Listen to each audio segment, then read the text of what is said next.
everyone. I'm Dr. Erin Amato with Montana Psychiatry and Brain Health Center. I'm a child and adult psychiatrist here, and for those of you that are tuning in live, thank you very much for being here.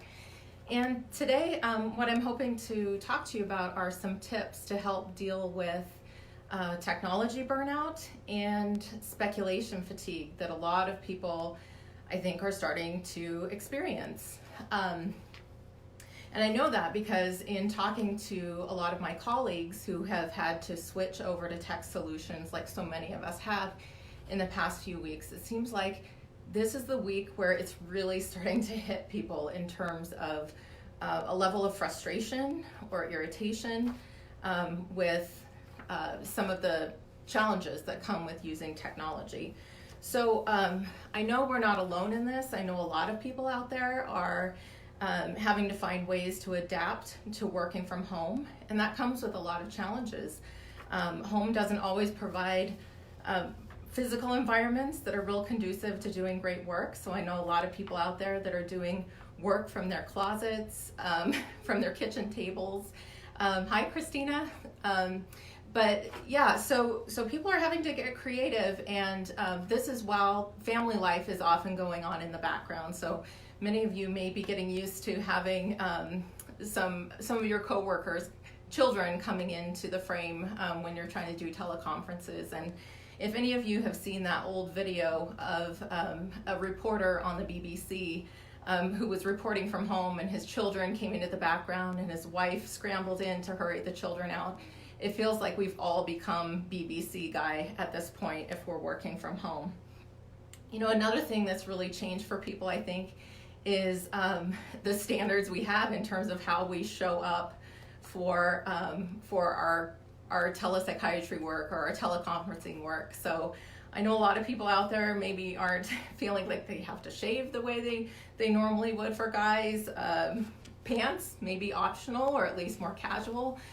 Maybe that's part of the COVID experience that some of us will carry forward. I feel like maybe I do some of my best work in yoga pants, so maybe that's something that will continue. But so there have been some pluses, I think, in terms of this change to using these technology solutions. For us personally here at Montana Psychiatry, we are so thankful that there are tech solutions that have allowed us to still get to see our patients and to still extend needed, essential mental health services to people in the community. So that's really been a blessing for us to continue that work. And one thing that's been pretty cool as we're seeing people in their homes is we're getting to know them in a different way. We're getting to see them in their home environments. I've gotten some tours of people's homes or kids getting to show me some different things in their rooms. I've gotten to meet a lot of pets, so it's been neat to be able to get to know people in a different way. And I want to say too how thankful we are for the people here at Montana Psychiatry who have been a vital part in helping us make this transition to using technology so much and to keep it running smoothly. So I have to give a shout out to Heather. Some of you know Heather because she's also a TMS technician with us, but she's our IT guru behind the scenes, and I don't think she gets enough credit for that. And Melinda has been amazing with calling every single person and converting them over to doing telepsych, sending them the Zoom links, helping them troubleshoot. And that goes for so many other people in our office too, who as people are trying to connect with us, maybe they're running into trouble.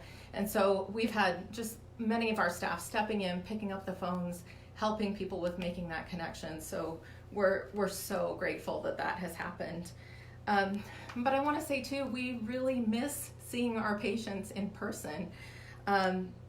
We miss seeing our family in person too, and our friends, but especially with our patients, there is a personal touch that goes along with having people here in the office, and we are really missing that. One other good thing that's come out of all of this too is I think it's made us more comfortable with using some technology solutions to where we may be able to reach people in a way that we haven't before. So whether that means taking telepsychiatry to more people, or finding ways that maybe we'll use webinars in the future to deliver some information and content. So stay tuned for that. That's something I'm really thinking about, is ways that maybe we'll utilize Zoom in the future to take some really interesting information to people about brain health.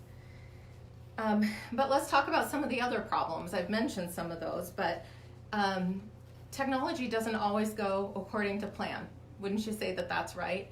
I know that plenty of our appointments, there have been sound issues or having trouble with getting the video on. So there's a lot of extra time that gets taken with trying to troubleshoot those things. So that can become a point of frustration when you're having to deal with that over and over again. Also, I think one challenge is that the way that we use technology for work and play has just become overwhelming. I mean, it's common that people would like to, watch videos on their phone or watch videos on their computer or spend time on Facebook. But now it just feels like we're on our computers and our technology devices all day long.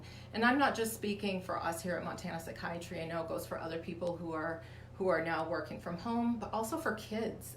There's been now this blurring between what used to be technology and screen time, and we've always said, okay, that needs to be limited for kids. There should be a very contained number of hours in terms of healthy brain development and healthy behavior, but now we're expecting kids to convert over to doing schoolwork. So there's just been this expansion of time spent on the computer. And again, just the loss of human connection and the impact that that's having on people. And I think there are some physical consequences of all this screen time that are really starting to become apparent to people. Hi, Danielle.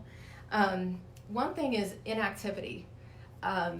So I've been really surprised with switching over to doing telepsych how physically restless I feel after doing one visit after another. And I guess I never realized how much physical activity I was actually getting, maybe in between patients, walking out to the waiting room, walking to my mailbox, visiting with other staff in the office. So I've had to become more conscious of working in some breaks where I'm walking around the office more or getting outside too. I think that that's vital too, as we're working more indoors, working in closets, at the kitchen table, that you make a point of getting outside to get some natural light and some fresh air.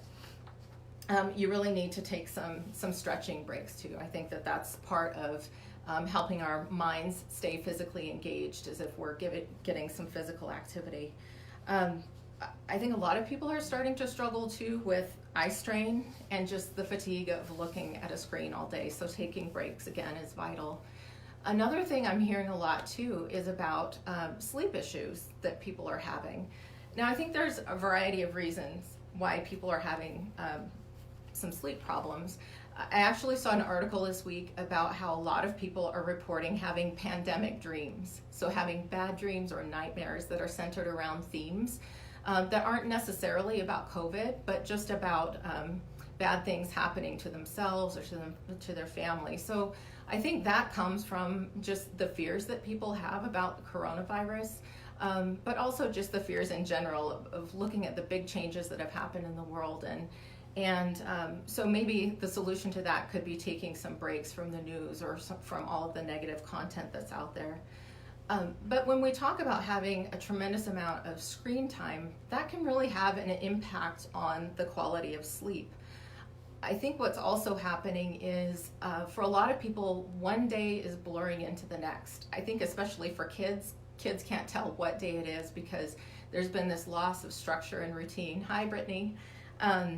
So I think that, really establishing some routines. So having a set wake up time in the morning, having a set bedtime at night, that can really make a positive impact on quality of sleep. Another thing that's happening a lot, I think, is people are consuming more alcoholic beverages, and in the evening, this can really have a negative effect on the quality of sleep. So you might think about really limiting the use of alcohol close to bedtime. So again, just really try to place some limits around screen time. If it means that your work is very dependent on screens or that school is, Maybe that means getting more creative about how you spend your recreational and downtime. Another suggestion is look at your phone and the settings on your phone and make sure, if you have an iPhone, there's a setting called night shift where it helps to filter out the blue light. And the blue light is what triggers the brain to think that it's time to be awake, and that can really have a negative impact on sleep. So if you put it on that night shift setting, that can help. Other types of phone, Androids, they also have similar settings, so play around and see what you can find there. Some people also find some benefit from wearing blue light blocking glasses. So these are something that can be worn during the daytime. And there's a company called True Dark who makes a different type of lens during the daytime. I think they call it their daylight series. And then they make some red lens glasses for close to bedtime called the twilights. And those red lenses can really help in terms of telling the brain that it's time to settle down and go to sleep. Hi, Kim. And another suggestion I would make to you is we talk about different sleep hygiene practices that can improve the quality of your sleep. One thing we talk about is really making sure that you're not watching TV in the bedroom, not doing homework, not doing work in the bedroom, because what happens is when you're doing all those other kinds of activities, it makes the brain and the body think, okay, when I'm in the bedroom, I can be working on work, I can be on my phone, and then your brain is not thinking that the bedroom is actually the environment where you should be sleeping. So really try to make sure that those activities are being done outside of the bedroom. But the other aspect of all of this that I kind of wanted to address today that I think is leading to some of the tech burnout for people is speculation fatigue. Now, when I say speculation fatigue, what I'm talking about is all of the game planning and the running through the what ifs and the if thens that we've been doing over the past several weeks. We're just living in this period of uncertainty, and so in order for people to try to understand what's going on or to understand how they need to adapt, then people have been watching the news a lot. They've been scanning for the news or different Facebook posts on their phones. And so, this is fairly common for people who already struggle with anxiety, is to, tend to overthink and to think about worst case scenarios and to kind of catastrophize and think through from point A to Z of all the possibilities of what might happen. And for people who have anxiety right now, that is in overdrive for many. But even for people who don't struggle with anxiety normally, that's a lot of what's happening for people, and that can be very mentally and physically exhausting to go through that type of cycle. And this is really easy now for people who have lost jobs, that have a lot of time on their hands and are now worrying about the virus or worrying about loved ones or what's going to happen with finding a job or with the stock market. There's a lot of extra time on people's hands to be worrying about these things. And we're even having to worry about basic things like scarcity of toilet paper or certain food items that people worry about. So I know for me personally, the way that I dealt with my speculation anxiety over the last few weeks was initially when all of these changes started to happen, I feel like I was watching the news constantly. I was on several Facebook groups, different professional groups of other psychiatrists and other physicians, trying to figure out how to adapt our practice, how to make these changes, trying to get acquainted with all the laws associated with telepsych. That meant I was watching a bunch of webinars trying to get educated on things. Also, I had some meetings and workshops that had been planned to be live events, and we're talking 2-day workshops where it's 8 hours at a time, where we would be meeting and working together. And rather than canceling the events, they adapted these to be online, which is awesome because we still had an opportunity to learn the material. But it meant really sitting for 8 or 9 hours a day consuming this material. So I feel it too. I feel like it really hit me a couple of days ago where I just felt like I could not stand to look at my computer any longer. So I've had to think over the last couple days about what I'm going to do personally to take a break, because the solution when you get tired is not to give up, not to quit, it's to rest. And so I've been thinking about ways that I can rest and kind of rejuvenate. So in terms of that speculation, anxiety and fatigue that people are having, again, I just want to emphasize the importance of focusing on what you can control right now. We can't control what's going to happen with the stock market. We can't control the timing of the shelter-in-place order, but you can control things that are going on in your own household. You can control what you choose to do with your time. So really look for those opportunities to say, okay, what can I control, and how do I shift my mindset from this cycle of worrying about things that are out there that I can't do anything about. And again, just coming back to taking the breaks from the screen time. This is more important than ever, to get outside, expose yourself to natural light and fresh air, and really take the opportunity to connect with the people that are around you physically. So if it's family members, and I know with this now being several weeks into this shelter-in-place order and the social distancing, that we can, I hope that this is a regular thing that we can schedule and bring some important information to you. And please let us know if there are future topics that you would like to learn about. And I just want to remind everyone that we are still here. We are still seeing patients. We're taking new patients.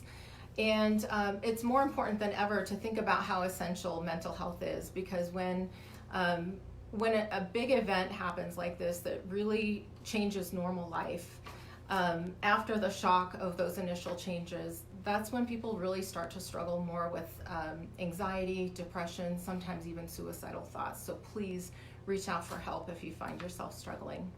But thank you very much. Have a wonderful weekend, and I'll see you next time. Thank you.